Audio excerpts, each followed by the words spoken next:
দর্শক, বাংলাদেশের নিয়মিত আয়োজন জনমত আপনাকে স্বাগত। সাথে আছে আমি ফয়সাল আহমেদ। জনমতের আজকের বিষয়ে আগামী নির্বাচনে বাংলাদেশ জামাতি ইসলাম এবং চরমোনাই দুটো ইসলামী দল একসাথে নির্বাচনের প্রক্রিয়া করছে। এই বিষয় নিয়ে বাংলাদেশের সাধারণ জনগণ কি ভাবছে চলুন জানা যাক।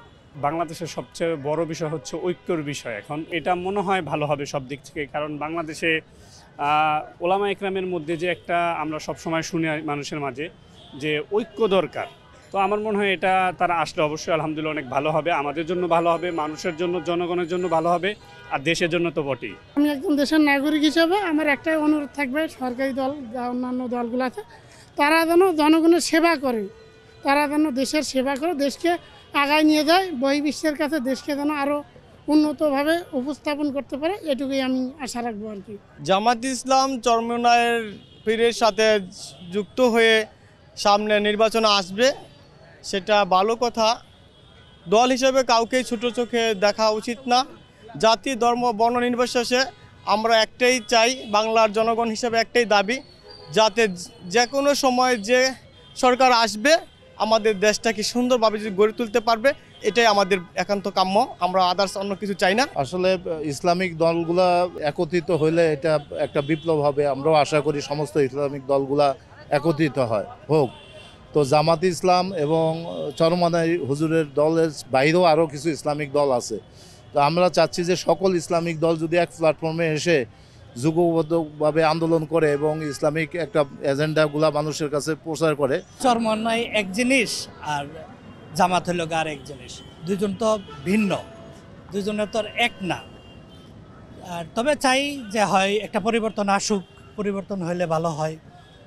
আর ইসলামিক দল হিসাবে যদি চিন্তা করি তাহলে চরমোনাইয়ের চাইতে জামাতকে বেশি প্রায়োরিটি দেওয়া উচিত। মাত্র 30% টাকায় জমির মালিক হয়ে নতুন বাংলাদেশের গড়ে তোলার স্বপ্ন দেখা বাংলা বসতি।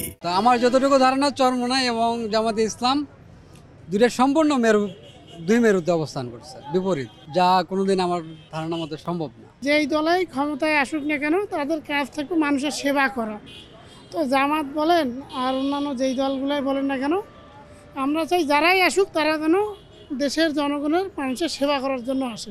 আমরা দেখি কি যারা ক্ষমতায় যায় তারা প্রত্যেককেই ক্ষমতায় যাওয়ার পরে তারা ব্যক্তিগতভাবে অনেকে সম্পদের অঢেল পাহাড় জনগণের সম্পদ লুণ্ঠন করে হয়।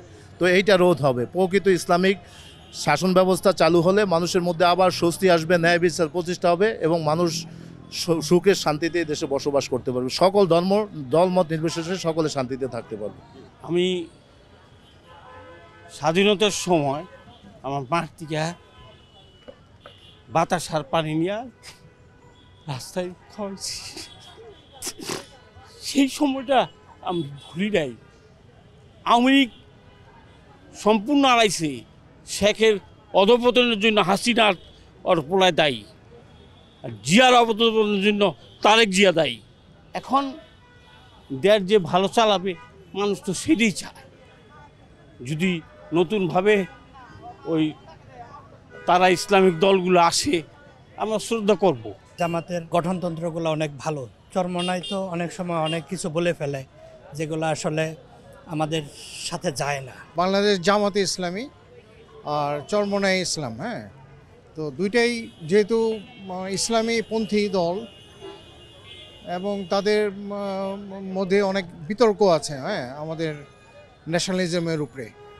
এখন তারা যদি আমাদের বাংলাদেশের মানে ন্যাশনালিজমের উপরে বেস করে যে তারা যদি পিছনের ভুলভ্রান্তি, হ্যাঁ, মিট আপ করে তারা যদি সামনের দিকে, হ্যাঁ, রাজনীতি করতে চায় দেশের মঙ্গলের জন্য, তাহলে শর্ত সাপেক্ষে তাদেরকে, হ্যাঁ, অ্যাকসেপ্ট করা যেতে পারে। এটা আসলে বাংলাদেশের ক্ষেত্রে খুবই পজিটিভ একটা জিনিস, যেহেতু আমরা বাংলাদেশে মুসলিম প্রধান দেশ।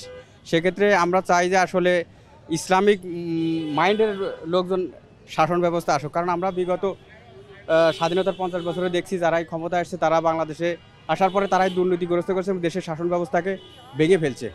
এই জন্য আমরা চাই যে অবশ্যই যারা পরবর্তীতে নতুন আরেকটা জিনিস, নতুন দল আসলে সেটা বর্তমান প্রজন্ম গ্রহণ করবে আমরা মনে করি।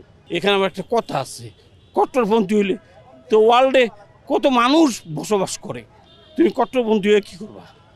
সুন্দর ভালো মতো চালাই রে আমরা নতুন মুখ দেখতে চাই। মাত্র 30% টাকায় জমির মালিক হয়ে নতুন বাংলাদেশের গড়ে তোলার স্বপ্ন দেখা বাংলা বসতি। আমরা চাই না দেশটাকে কারো কাছে বিক্রি করে দিতে, আমরা চাই সবে মিলে ঐক্যবদ্ধভাবে দেশটাকে পরিচালনা করে দেশটিকে সুন্দরভাবে আমরা সাজাতে চাই, গুছাতে চাই। এটা আমি আহ্বান রাখছি দেশবাসীর কাছে। দর্শক, আজ এই পর্যন্তই। কাল শুনবো আপনার মত। দেখা হবে অন্য কোনো পথে। জানাবেন আপনার মতামত।